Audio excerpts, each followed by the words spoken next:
অমিত শাহ মুখ্যমন্ত্রী শুভেন্দু অধিকারীকে পাশে বসিয়ে এর আগেও নানান অভ্যাস করেছেন, সুখ্যাতি করেছেন, কিন্তু গতকাল যেটা করলেন একেবারে নজিরবিহীন বন্ধু বলে সম্বোধন। ব্যক্তিগত স্তরে তার তো আগেও বলেছেন মেরে মিত্র, এ তো রাজনীতিতে প্রচলিত কথা, সবাইকেই বলেন। তো বন্ধু একসঙ্গে কাজ করলে এত বছর বন্ধুত্ব হয়ই হয়। এটা তো টিএমসির নয়, কর্মচারী আর মালিক সম্পর্ক। পার্টিতে আমরা সবাই বন্ধু, সহকর্মী। পার্টি যাকে যে নেতৃত্বে বসিয়েছে সে দায়িত্ব পালন করছে, বাকি তো একটা পরিবারের মতো আমরা সবাই।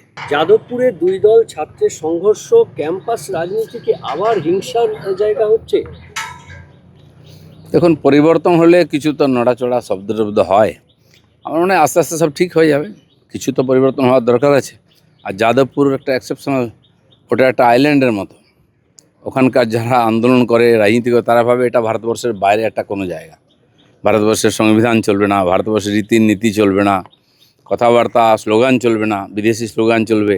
এটা তো বেশি দিন চলতে পারে না। তো কিছু তো পরিবর্তন হবেই, শুরু হয়েছে, দেখা যাক।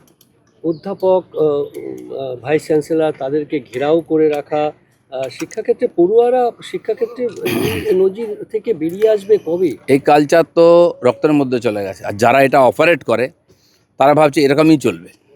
দুনিয়া পাল্টে গেল, ভারতবর্ষের বহু জায়গা পাল্টে গেছে। জেএনইউ যেখান থেকে অনুপ্রেরণা পেয়ে এরা করেন, এখানে পরিবর্তন। দিল্লি ইউনিভার্সিটির মতো, ওসমানী ইউনিভার্সিটি সব পাল্টে গেছে। এখানে শেষ লড়াইটা চলছে, দেশবিরোধী গতিবিধির চূড়ান্ত পর্যায়ে পৌঁছেছে এখানে। আর পরিবর্তন চাই। অমিত শাহ মুখ্যমন্ত্রী শুভেন্দু অধিকারীকে পাশে বসিয়ে এর আগেও নানান অভ্যাস করেছেন, সুখ্যাতি করেছেন, কিন্তু গতকাল যেটা করলেন একেবারে নজিরবিহীন বন্ধু বলে সম্বোধন। ব্যক্তিগত স্তরে তার তো আগেও বলেছেন মেরে মিত্র, এ তো রাজনীতিতে প্রচলিত কথা, সবাইকেই বলেন। তো বন্ধু একসঙ্গে কাজ করলে এত বছর বন্ধুত্ব হয়ই হয়। এটা তো টিএমসির নয়, কর্মচারী আর মালিক সম্পর্ক। পার্টিতে আমরা সবাই বন্ধু, সহকর্মী। পার্টি যাকে যে নেতৃত্বে বসিয়েছে সে দায়িত্ব পালন করছে, বাকি তো একটা পরিবারের মতো আমরা সবাই। দাদা, শওকত মোল্লার বিরুদ্ধে এবার ইউপিএ ধারা লাগু হতে চায়। এনআইএ বিশেষ আদালতে সেই আবেদনও করেছে এনআইএ। অবশ্যই লাগু হওয়া উচিত। যেভাবে তার নেতৃত্বে মাননীয় নাড্ডাজির উপর অ্যাটাক হয়েছিল গুয়াহাটিতে, সে ইতিহাস, সে ভিডিও আপনাদের কাছে আছে। প্রায় পরিকল্পিতভাবে হাজার লোক নিয়ে ঘিরে একজন এমপি, যিনি একটা বিশ্বের সবচেয়ে বড় রাজনৈতিক পার্টির যে প্রধান, তার উপরে জীবনঘাতী আক্রমণ করছে। নিশ্চয়ই তো কিছু ব্যাপার আছে, সব কিছু তদন্ত হওয়া উচিত। দাদা, গেরুয়া উত্তরীয় পরে কুণাল ঘোষ বিধানসভায় ঘুরে বেড়াচ্ছে, তাহলে কি কুণাল ঘোষও পাওয়ারই? প্র্যাকটিস করছেন বোধহয়, জানি না কেমন লাগে। গেরুয়া নীল লাল সবুজ হয়ে গেছে, গেরুয়াটা দেখা যাক কিরম হয়। অভিষেক বন্দ্যোপাধ্যায় আরও একটি মামলায় রক্ষা কবচ পেলেন। 16টি মামলার মধ্যে প্রায় 8টি মামলায় তিনি রক্ষা কবচ পেলেন। দেখুন, রক্ষা কবচ একটা জিনিস, আর সেখান থেকে মুক্ত হয়ে যাওয়া আলাদা জিনিস। কেস চলছে সাময়িকভাবে, বিভিন্ন কারণে কোর্ট মনে করেছেন এ ব্যাপারে যেন আর বেশি কিছু না হয়। কিন্তু কত মামলায় রক্ষা কবচ পাবেন? মামলা তো হয়েছে, তদন্ত হবে। তদন্ত যেদিন তার রেজাল্ট আসবে তখন আইন তার ব্যবস্থা নেবে। দাদা, দাদা, বিভিন্ন অনেক জায়গায় মহিলা দেখা যাচ্ছে যে অন্নপূর্ণা ভান্ডারের টাকা পায়নি বলে বিক্ষোভ দেখানো হচ্ছে। মহিলারা বিক্ষোভ দেখাচ্ছে। অভ্যেস হয়ে গেছে না লক্ষ্মী ভাণ্ডার নিয়ে। কিন্তু এটাও পরিষ্কার জানা উচিত, সব সুবিধা সবার জন্য নয়।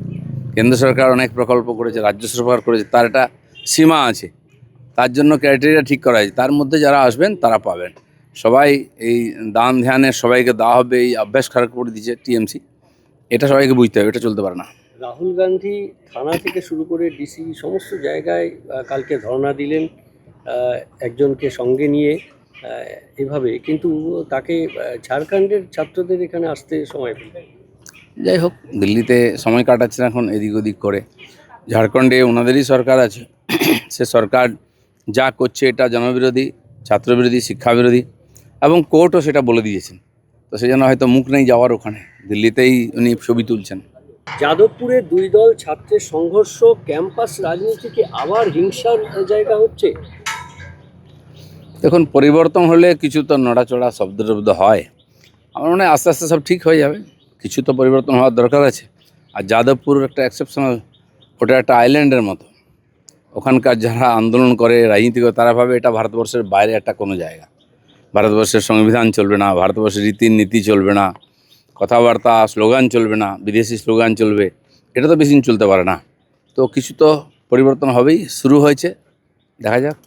অধ্যাপক, ভাইস চ্যান্সেলর তাদেরকে ঘেরাও করে রাখা, শিক্ষাক্ষেত্রে পড়ুয়ারা শিক্ষাক্ষেত্রে এই নজির থেকে বেরিয়ে আসবে কবে? এই কালচার তো রক্তের মধ্যে চলে গেছে, আর যারা এটা অপারেট করে তারা ভাবছে এরকমই চলবে। দুনিয়া পাল্টে গেল, ভারতবর্ষের বহু জায়গা পাল্টে গেছে। জেএনইউ যেখান থেকে অনুপ্রেরণা পেয়ে এরা করেন, এখানে পরিবর্তন। দিল্লি ইউনিভার্সিটির মতো ওসমানী ইউনিভার্সিটি সব পাল্টে গেছে। এখানে শেষ লড়াইটা চলছে, দেশবিরোধী গতিবিধির চূড়ান্ত পর্যায়ে পৌঁছেছে এখানে, তার পরিবর্তন চাই। অমিত শাহ মুখ্যমন্ত্রী শুভেন্দু অধিকারীকে পাশে বসিয়ে এর আগেও নানান অভ্যাস করেছেন, সুখ্যাতি করেছেন, কিন্তু গতকাল যেটা করলেন একেবারে নজিরবিহীন, বন্ধু বলে সম্বোধন। ব্যক্তিগত স্তরে তার তো আগেও বলেছেন মেরে মিত্র, এ তো রাজনীতিতে প্রচলিত কথা, সবাইকেই বলেন। তো বন্ধু একসঙ্গে কাজ করলে এত বছর বন্ধুত্ব হয়ই হয়। এটা তো টিএমসির নয়, কর্মচারী আর মালিক সম্পর্ক। পার্টিতে আমরা সবাই বন্ধু, সহকর্মী। পার্টি যাকে যে নেতৃত্বে বসিয়েছে সে দায়িত্ব পালন করছে, বাকি তো একটা পরিবারের মতো আমরা সবাই। দাদা, শওকত মোল্লার বিরুদ্ধে এবার ইউপিএ ধারা লাগু হতে চায়, এনআইএ বিশেষ আদালতে সেই আবেদনও করেছে এনআইএ। অবশ্যই লাগু হওয়া উচিত। যেভাবে তার নেতৃত্বে মাননীয় নাড্ডাজির উপর অ্যাটাক হয়েছিল গুয়াহাটিতে, সেই ইতিহাস, সে ভিডিও আপনাদের কাছে আছে। পরিকল্পিতভাবে হাজার লোক নিয়ে ঘিরে একজন এমপি, যিনি একটা বিশ্বের সবচেয়ে বড় রাজনৈতিক পার্টির যে প্রধান, তার উপরে জীবনঘাতী আক্রমণ করছে। নিশ্চয়ই তো কিছু ব্যাপার আছে, সব কিছু তদন্ত হওয়া উচিত। দাদা, গেরুয়া উত্তরীয় পরে কুণাল ঘোষ বিধানসভায় ঘুরে বেড়াচ্ছে, তাহলে কি কুণাল ঘোষও পাওয়ারই? প্র্যাকটিস করছেন বোধহয়, জানি না কেমন লাগে। গেরুয়া নীল লাল সবুজ হয়ে গেছে, গেরুয়াটা দেখা যাক কিরম হয়। অভিষেক বন্দ্যোপাধ্যায় আরও একটি মামলায় রক্ষা কবচ পেলেন। 16টি মামলার মধ্যে প্রায় 8টি মামলায় তিনি রক্ষা কবচ পেলেন। দেখুন, রক্ষা কবচ একটা জিনিস, আর সেখান থেকে মুক্ত হয়ে যাওয়া আলাদা জিনিস। কেস চলছে সাময়িকভাবে, বিভিন্ন কারণে কোর্ট মনে করেছেন এ ব্যাপারে যেন আর বেশি কিছু না হয়। কিন্তু কত মামলায় রক্ষা কবচ পাবেন? মামলা তো হয়েছে, তদন্ত হবে। তদন্ত যেদিন তার রেজাল্ট আসবে তখন আইন তার ব্যবস্থা নেবে। দাদা, দাদা, বিভিন্ন অনেক জায়গায় মহিলা- দেখা যাচ্ছে যে অন্নপূর্ণা ভান্ডারের টাকা পায়নি বলে বিক্ষোভ দেখানো হচ্ছে। মহিলারা বিক্ষোভ দেখানো। অভ্যেস হয়ে গেছে না লক্ষ্মী ভাণ্ডার নিয়ে। কিন্তু এটাও পরিষ্কার জানা উচিত, সব সুবিধা সবার জন্য নয়। কেন্দ্র সরকার অনেক প্রকল্প করেছে, রাজ্য সরকার করেছে, তার একটা সীমা আছে।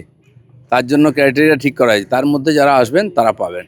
সবাই এই দান ধ্যানে সবাইকে দেওয়া হবে, এই অভ্যাস খারাপ করে দিয়েছে টিএমসি। এটা সবাইকে বুঝতে হবে, এটা চলতে পারে না। রাহুল গান্ধী থানা থেকে শুরু করে ডিসি সমস্ত জায়গায় কালকে ধর্ণা দিলেন, একজনকে সঙ্গে নিয়ে এভাবে, কিন্তু তাকে ঝাড়খণ্ডের ছাত্রদের এখানে আসতে সময় পেল। যাই হোক, দিল্লিতে সময় কাটাচ্ছেন এখন এদিক ওদিক করে। ঝাড়খণ্ডে ওনাদেরই সরকার আছে, সে সরকার যা করছে এটা জনবিরোধী, ছাত্রবিরোধী, শিক্ষাবিরোধী, এবং কোর্টও সেটা বলে দিয়েছেন। তো সেই জন্য হয়তো মুখ নেই যাওয়ার ওখানে, দিল্লিতেই উনি ছবি তুলছেন।